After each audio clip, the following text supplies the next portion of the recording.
నేను ఆయనతోటి జల్సా చేసినప్పుడు ఏదో ప్రయాణం బాగా జరిగింది, సక్సెస్ఫుల్ సినిమా అయింది. కానీ ఆయన్ని నేను ఎంత ప్రేమించానో నాకు తెలీదు. తర్వాత ఆయన సినిమాలు కొన్ని చూస్తుంటాను, ఆయన్ని ఇష్టపడుతుంటాను.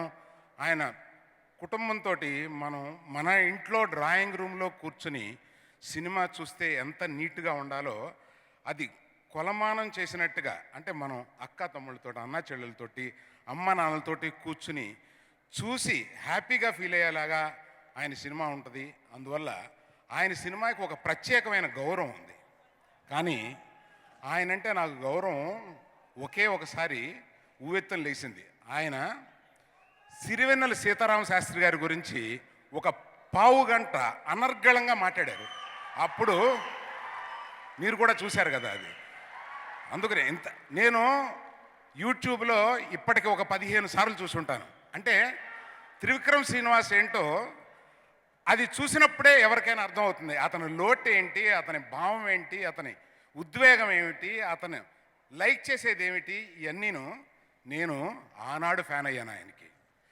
కనుక మీరందరూ ఈ రియాక్షన్తో, నేనేదో ఒకప్పుడు ఏదో ఒక టీవీలో వచ్చిన ఒక ప్రోగ్రాం గురించి చెప్తుంటే కనెక్ట్ అవ్వరేమో అని అనుకున్నాను.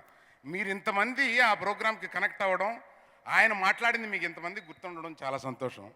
అది ఒక్కటే ఆయన గురించి నేను చెప్పగలను. మిగతా దేవిప్రసాద్ ఈ సినిమాకి హీరో బన్నీ కాదండి, సన్ ఆఫ్ సత్యమూర్తి. వాళ్ళ నాన్న పేరు Satyamurthy.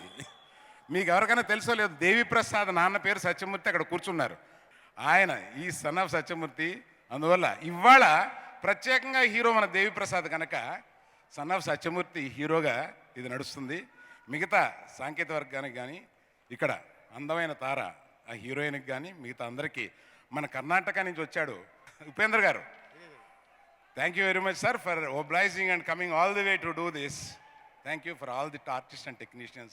I wish all the best.